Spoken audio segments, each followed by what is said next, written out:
अपन ने unit number 3 के अंदर एक टॉपिक डिस्कस कर लिया था, कैपेसिटी टू कॉन्सेंट, और दूसरा टॉपिक अपन ने जस्ट स्टार्ट किया था फ्री कॉन्सेंट। फ्री कॉन्सेंट के अंदर देखो दो वर्ड की इंपॉर्टेंट है, एक तो फ्री और एक कॉन्सेंट। कॉन्सेंट का मतलब होता है किसी चीज के लिए मंजूरी, और फ्री का मतलब होता है बिना किसी दबाव या गलतफहमी के। ना आपको कोई गलतफहमी हुई है ना कोई दबाव है, एकदम फ्री होके आपने मंजूरी दी है, उसे फ्री बोलते हैं। और कंसेंट का मतलब होता है मंजूरी। ठीक है, अब देखो इसमें पहले ही डिस्कस करेंगे कि कंसेंट होना इंपॉर्टेंट है, उसके बाद अपन चेक करेंगे वो फ्री है या नहीं है। कंसेंट का मतलब क्या होता है? Consent means understanding the same thing and same sense. Same thing and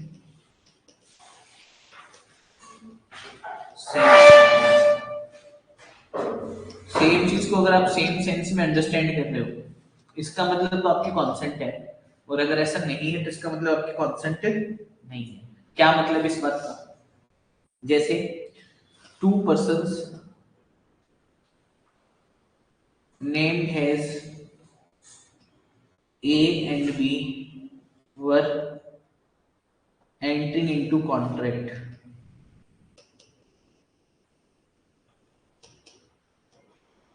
A was thinking about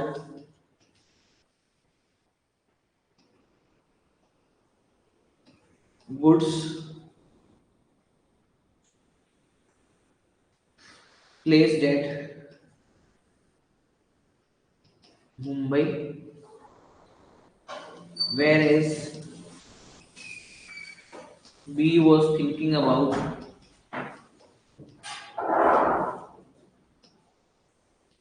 goods placed at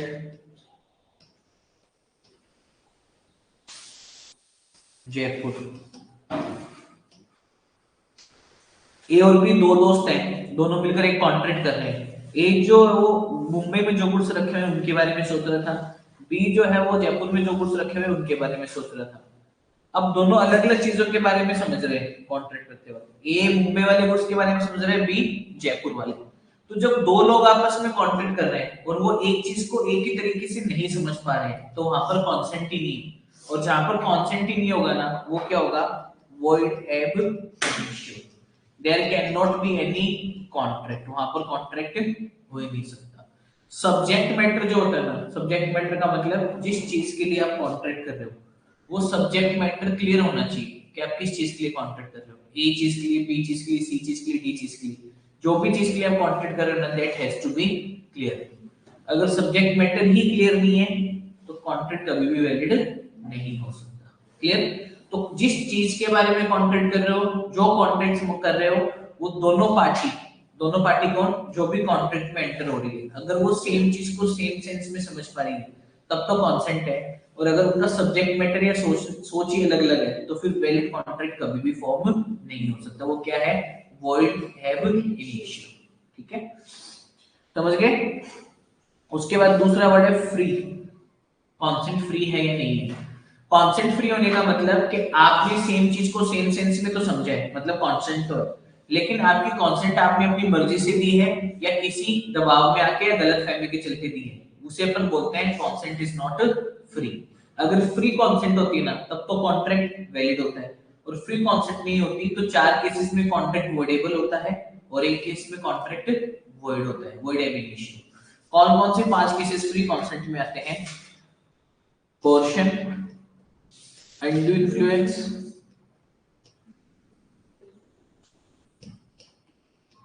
fraud, misrepresentation और लास्ट वन इज मिस्टेक। ये पांच में से अगर कोई भी चीज आपके कॉन्ट्रैक्ट में मौजूद है ना, तो कॉन्ट्रैक्ट कभी भी फ्री कंसेंट वाला नहीं हो सकता। पोर्शन आपके सेक्शन 15 में कवर किया गया है, अनड्यू इन्फ्लुएंस सेक्शन 16 में, फ्रॉड सेक्शन 17 में, उस दिन भी मैंने एक टेबल बनवाई थी, मिसरिप्रेजेंटेशन सेक्शन 18 में और मिस्टेक सेक्शन 19 20 21 एंड 22 में। ये जो स्कॉर्शन है ना, इसके कॉन्सिक्वेंसेज आपको मिलेंगे सेक्शन 19 में, इसके मिलेंगे सेक्शन 19 ए में, इसके भी सेक्शन 19 में, इसके भी सेक्शन 19 में। इसके साथ एक सेक्शन जुड़ेगा 72, इसके साथ जुड़ेगा 64, इसके साथ भी जुड़ेगा 64 और इसके साथ भी जुड़ेगा सेक्शन 64। तो अगर आपको कोई क्वेश्चन बोले तो पहला सवाल क्वेश्चन की डेफिनेशन पूछिएगा तो किस में आएगा, वो सेक्शन 15 में। क्वेश्चन में एग्रीड पार्टी के क्या क्या क्या करने के राइट होते हैं, ठीक है, या डिफॉल्टर पार्टी के खिलाफ क्या क्या हो सकता है, वो आएगा सेक्शन 19 में। तो डिफॉल्टर पार्टी जो है उसने जो भी पैसा या प्रॉपर्टी दी है वो वापस लेने का अधिकार रखती है, किसमें आएगा सेक्शन 72 में। क्लियर? तो 15 प्लस 19 प्लस 72 ये आपका पोर्शन है। उसके बाद अगर अपन अनड्यू इन्फ्लुएंस की बात करें तो उसमें आएगा 16 जिसमें डेफिनेशन अनड्यू इन्फ्लुएंस को समझा रखा है, 19A जिसमें कॉन्सिक्वेंसेज ऑफ अनड्यू इन्फ्लुएंस है या राइट्स ऑफ एग्रीड पार्टी है, और section 64 right of defaulter party. ऐसे 17 प्लस 19 प्लस 64 है, 18 प्लस 19 प्लस 64 है, और 20, 21 और 22 किसके हैं, स्टेट के। क्लियर?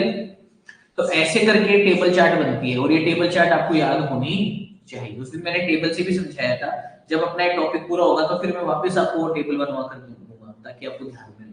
अब इसमें पहला पॉइंट अपन डिस्कस करते हैं वो है क्वेश्चन। क्वेश्चन को अपन डिस्कस करते हैं। क्वेश्चन को आप सेक्शन 15 में डिफाइन करते हो, किस में डिफाइन करते हो, सेक्शन 15 में। Section 15 of Indian contract act बोलता है कि क्वेश्चन का मतलब होता है कोई चीज ऐसी करना या करने की धमकी देना, ठीक है, टू डू समथिंग और threaten to do something which is prohibited by Indian penal code, ठीक है। तो इसका मतलब क्या होता है, पहला पॉइंट टू डू समथिंग और threaten to do something which is prohibited by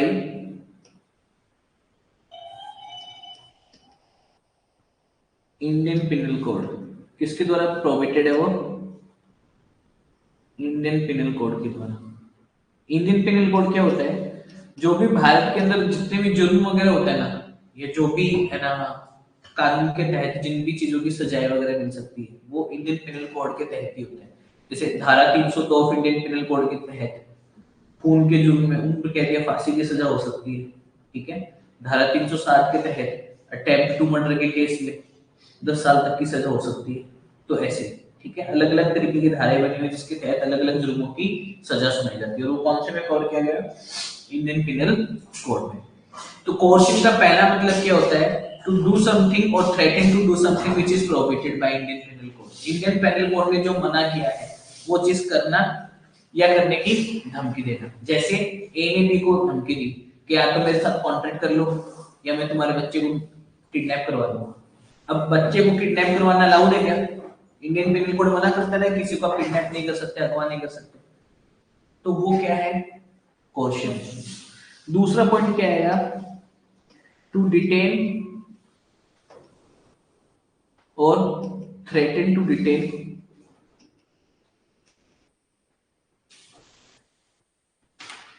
property of other party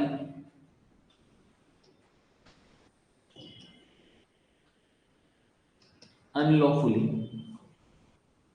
गैर कानूनी तरीके से किसी की प्रॉपर्टी को हथियाना या हथियाने की धमकी देना, ये भी क्या है, कोर्शन है।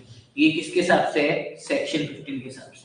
दो पॉइंट एक तरीके से, कोई चीज ऐसी करना जो इंडियन पिनल कोड में मना है, या कोई चीज ऐसी करने की धमकी देना जो इंडियन पिनल कोड में मना है। ये तो पहला point.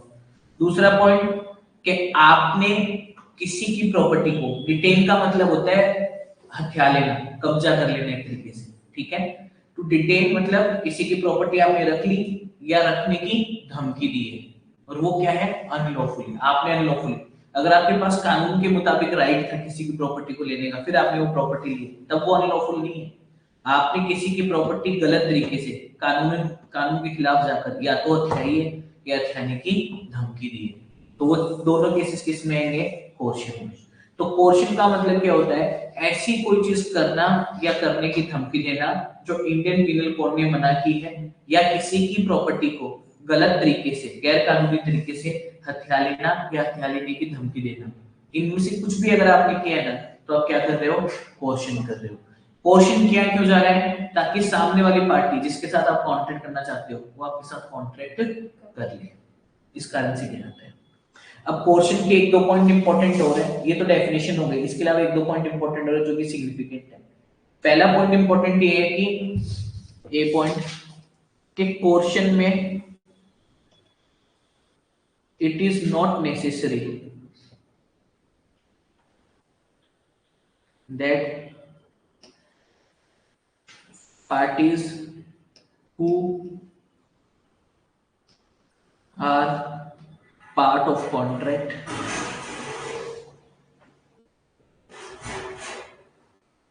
does the coercion or bears the coercion। ऐसा कोई जरूरी नहीं है कि जिस पार्टी ने कॉन्ट्रैक्ट में कोर्शन किया है वो, और जिसको कोर्शन सहन करना पड़ा है वो, दोनों ही पार्टी टू कॉन्ट्रैक्ट। क्या मतलब इस बात का, एक एग्जांपल से समझते हैं इस बात को। Example A, one of the person hired by B to threaten C that if C will not enter into contract with B, A will kidnap C's daughter। अब देखो, ए जिसको बी ने हायर किया है उसने सी को धमकी दी कि अगर सी बी के साथ कॉन्ट्रैक्ट नहीं करेगा तो ए जो है वो सी की बेटी को क्या कर लेगा, अगवा कर लेगा, किडनैप कर लेगा। बताओ इसमें क्वेश्चन कौन कर रहा है, ए धमकी दे रहा है ना, और किसको क्वेश्चन सहन करना पड़ रहा है, सी इज डॉटर, उसको अगवा किया जाएगा। तो कॉन्ट्रैक्ट किसके बीच में हो रहा है,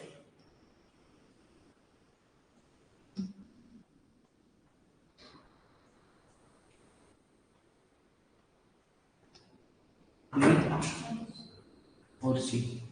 तो पार्टी टू कॉन्ट्रैक्ट कौन कौन है, बी एंड सी। और जो क्वेश्चन कर रहा है वो कौन है, ए, और जिसके ऊपर क्वेश्चन किया जा रहा है वो कौन है, सी की बेटी। ठीक है, तो डिफरेंस देखो, मैंने भी क्या लिखा कि ऐसा कोई जरूरी नहीं है कि क्वेश्चन करने वाला और क्वेश्चन को सहन करने वाला दोनों ही पार्टी टू कॉन्ट्रैक्ट हो। इस एग्जांपल में कॉन्ट्रैक्ट अगर होगा तो बी और सी के बीच में होगा, ना तो बी ने क्वेश्चन किया है ना सी को वो क्वेश्चन सहन करना पड़ रहा है। क्वेश्चन तो किया है ए ने, जिसको किसने हायर किया है, बी ने। बी ने ए को पैसे दे दिए, गुंडा है मान लो कि तुम्हें मैं पैसे दे रहा हूं, तुम वो मान लो गुंडा है, उसने धमकी दी सी को फोन करके, या तो बी के साथ कॉन्ट्रैक्ट कर लो या तुम्हारी बेटी अगवा। तो पोर्शन करेगा कौन, ए, और पोर्शन भुगतेगा कौन, सी की बेटी। ना तो सी की बेटी पार्टी टू कॉन्ट्रैक्ट है ना ए पार्टी टू कॉन्ट्रैक्ट है। तो पोर्शन करने वाला और पोर्शन को सहन करने वाला both are not parties to contract. Who are parties to contract, B and C. तो फिर भी ये पोर्शन है। ठीक है, चाहे पोर्शन करने वाला या पोर्शन को सहन करने वाला दोनों ही पार्टी टू कॉन्ट्रैक्ट ना हो, लेकिन फिर भी वो पोर्शन हो सकता है। समझ गए। इसका पोर्शन का और इंपॉर्टेंट पॉइंट क्या है, एक इंपॉर्टेंट पॉइंट पोर्शन का ये है, क्वेश्चन का इंपॉर्टेंट पॉइंट एक और क्या है कि क्वेश्चन है ना, it is not necessary that place where we are considering some transaction as caution or not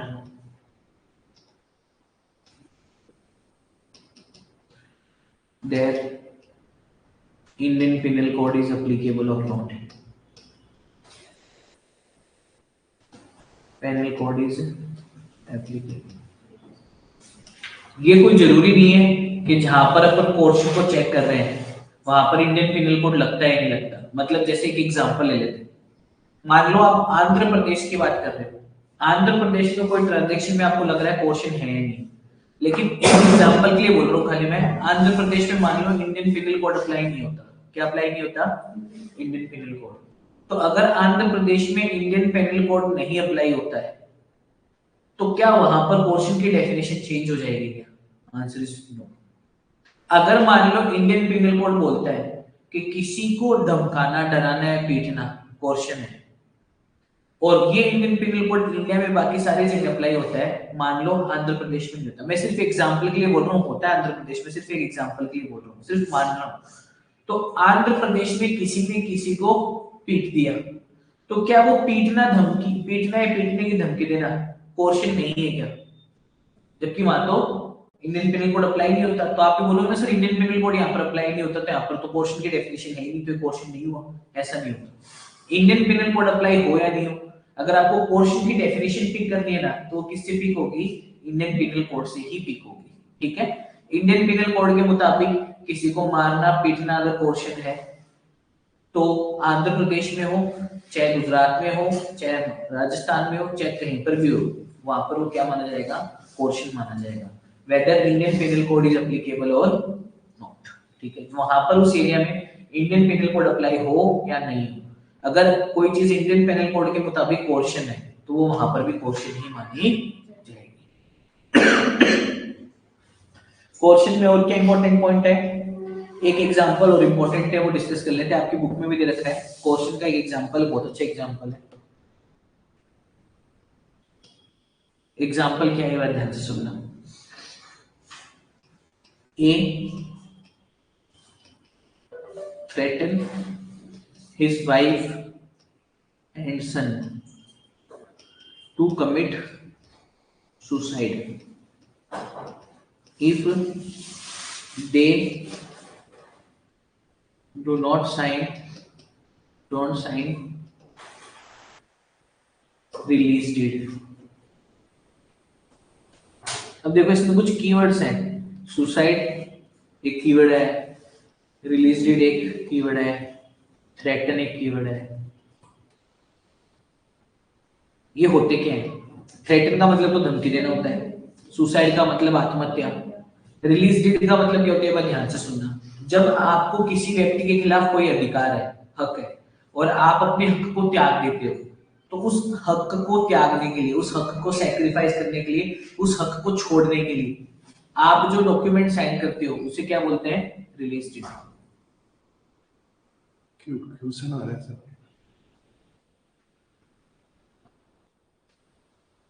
नहीं,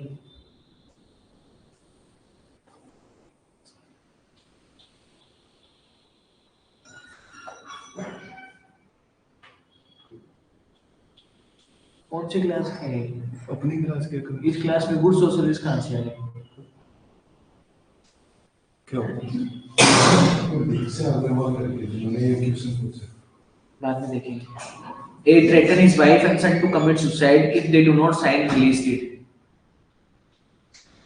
एक वाइफ ने, एक ए ने अपनी वाइफ और सन को थ्रेटन किया सुसाइड कमिट करने का, अगर वो रिलीज डेट पर साइन नहीं करते। अब ये देखो यहाँ पर रिलीज डेट में समझा रहा था, रिलीज डेट का मतलब क्या होता है? To waive off your right against someone.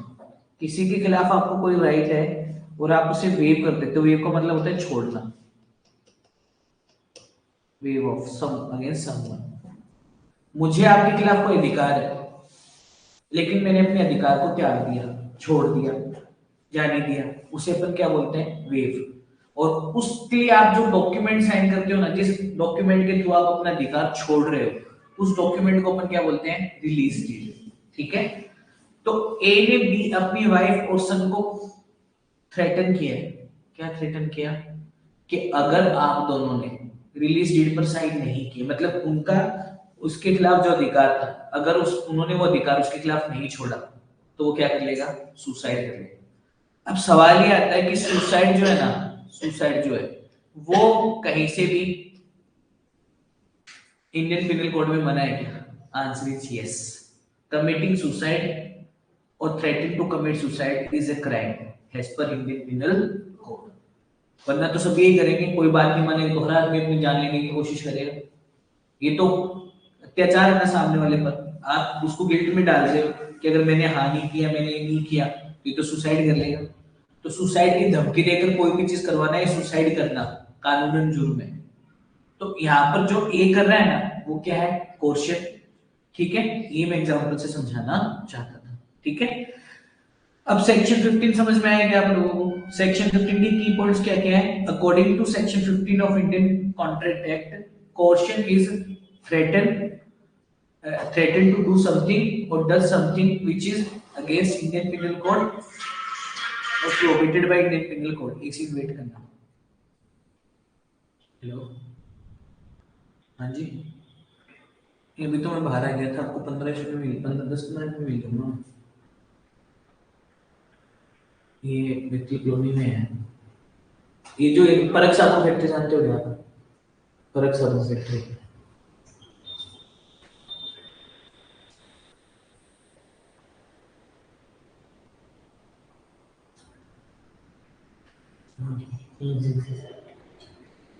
नहीं ये जो आपने बताया फैक्ट्री हाईलाइट की मुझे देखेंगे 3 हाँ हाँ हाँ हिंसा दोनों पोर्टफोलियो ना एक्टिविटी हिंसा दोनों बगड़े से एक्टिविटी हाँ एक नंबर साथ दो सीधा सीधा सीधा सीधा वाला राइट साइड में मुड़ो ले लो कि मुझे पोर्टफोलियो दूसरे करेंगे। ठीक है, 10 मिनट में मिलता है। ठीक, हाँ भाई, बैक टू द टॉपिक। तो रिलीज डेट, ये वाला एग्जांपल अपन ने समझ लिया। क्वेश्चन अपन वापस से रिवाइज कर रखे। क्वेश्चन की 3-4 इंपॉर्टेंट बातें, कोई चीज ऐसी करना या करने की धमकी देना जो कि इंडियन पीनल कोड ने मना की है, वो क्या है, क्वेश्चन है। दूसरा, किसी की प्रॉपर्टी को गलत तरीके से डिटेन करना या डिटेन करने की धमकी देना, क्वेश्चन है। ये तो क्वेश्चन की डेफिनेशन हो गई। फिर 2 पॉइंट इंपॉर्टेंट समझे थे अपन कि क्वेश्चन के केस में ना, जो पार्टी क्वेश्चन कर रही है और जिस पार्टी के ऊपर क्वेश्चन किया जा रहा है, दोनों ही हो सकता है पार्टी टू कॉन्ट्रैक्ट ना हो। मतलब क्वेश्चन जो कर रहा है वो भी पार्टी टू कॉन्ट्रैक्ट नहीं है, क्वेश्चन जिसको सहन करना पड़ रहा है वो भी पार्टी टू कॉन्ट्रैक्ट नहीं है। दूसरा अपन ने पढ़ा था कि क्वेश्चन जो है ना, उसके केस में अगर क्वेश्चन जो है, अगर उसके केस में जहां पर आप क्वेश्चन को चेक कर रहे हो वहां पर अगर इंडियन पिनल कोड अप्लाई नहीं होता, फिर भी वहां पर क्वेश्चन की डेफिनेशन इंडियन पिनल कोड से ही ली जाएगी। जैसे आंध्र प्रदेश में इंडियन कॉन्ट्रैक्ट एक्ट तो अप्लाई होता है, लेकिन आंध्र प्रदेश में इंडियन पिनल कोड अप्लाई नहीं होता। तो आंध्र प्रदेश में आप ये चेक कर रहे हो ट्रांजैक्शन क्वेश्चन है नहीं, तो आप बोलोगे क्वेश्चन की डेफिनेशन कौन सी चीजों के हिसाब से आती है, इंडियन पिनल कोड के हिसाब से, लेकिन इंडियन पिनल कोड पे अप्लाई होता ही नहीं। तो फिर क्वेश्चन की डेफिनेशन किसी और जगह से लेंगे क्या? नहीं, क्वेश्चन की डेफिनेशन कहां से ली जाएगी, इंडियन पिनल कोड से, चाहे वो वहां पर अप्लाई होता है या नहीं। ठीक है, हो गया क्वेश्चन वाली पॉइंट। अब अगला पॉइंट क्या है भाई, क्वेश्चन हो गया। अब क्वेश्चन के कॉन्सिक्वेंसेस, कॉन्सिक्वेंसेस ऑफ क्वेश्चन, जो कि आप किसमें समझोगे, सेक्शन नंबर 19 में। कॉन्सिक्वेंसेस का मतलब होता है कि अगर क्वेश्चन किया गया है तो उसके बदले क्या हो सकता है। अब देखो, 2 पार्टी होती है कॉन्ट्रैक्ट में, एक तो वो जिसकी वजह से या जिसके लिए क्वेश्चन किया गया है, जिसने किया है, और दूसरा वो जिसको क्वेश्चन का नुकसान हुआ है, जिसकी कंसेंट फ्री नहीं है। जैसे ए ने बी को धमकाया और कॉन्ट्रैक्ट कर लिया, तो किसकी कंसेंट फ्री नहीं है, बी की। क्लास चल रही है यार, बाद में बात करते हैं। बी क्या है, एग्रीड पार्टी। क्या है बी, एग्रीड पार्टी। अब बी ने ए को धमकी से परेशान होकर बिना फ्री कंसेंट के क्या कर दिया, कॉन्ट्रैक्ट कर लिया, तो ए हो गया एग्रीड पार्टी। अब जो एग्रीड पार्टी होती है ना, इस एग्जांपल में बी, वो क्या कर सकती है, कॉन्ट्रैक्ट को कोर्ट में ले जा सकती है और रीजनेबल टाइम के अंदर अंदर वॉइड करवा सकती है। कॉन्ट्रैक्ट क्या है अभी वैलिड है, लेकिन आप पोर्शन जाकर कोर्ट में साबित कर दो कि मेरे साथ तो पोर्शन हुआ है, तो कॉन्ट्रैक्ट क्या कर दिया जाएगा, वॉइड कर दिया जाएगा। तो ऊपर वाले एग्जांपल को वापस से डिस्कस करते हैं। इसमें किसके साथ पोर्शन हुआ है, वाइफ एंड सन के साथ। तो वाइफ और सन जो है ना, अगर वो रीजनेबल टाइम में, रीजनेबल टाइम कोई डिफाइन नहीं होता कभी भी, reasonable time depends upon the circumstances.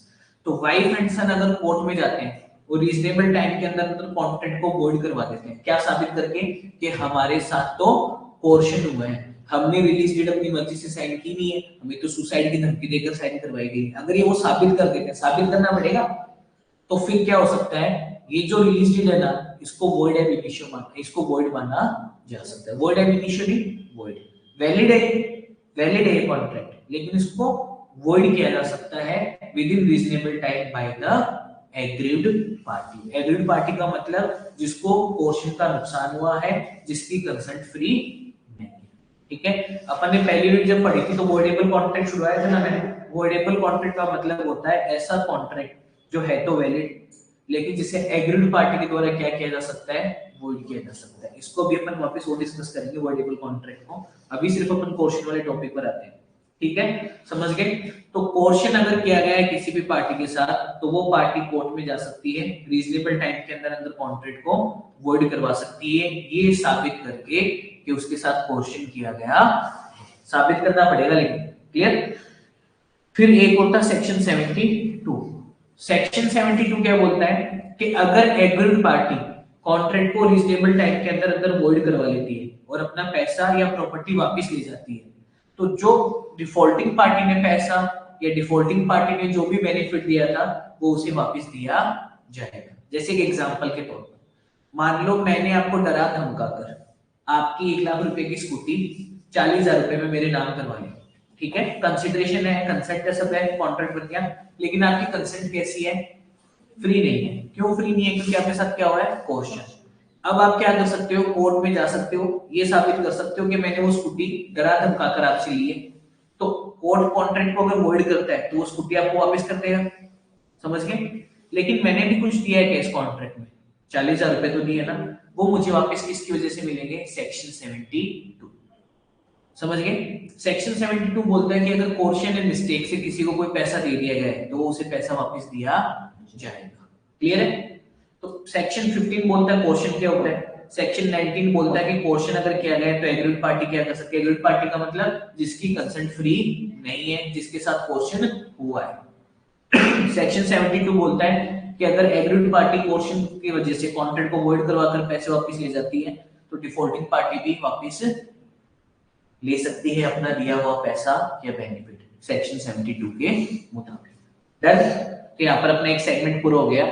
Section 15 plus section 19 plus section 72, ये क्वेश्चन के 3 पार्ट है। ये क्वेश्चन की डेफिनेशन बताता है, ये क्वेश्चन अगर हुआ है तो एग्रीड पार्टी के क्या राइट है, एग्रीड पार्टी क्या कर सकती है वो बताता है, और ये डिफॉल्टिंग पार्टी को उसका पैसा वापस दिया जाएगा अगर कॉन्ट्रैक्ट वॉइड किया जाता है तो। क्लियर। इसके आगे अपन वापस डिस्कस करेंगे कल से।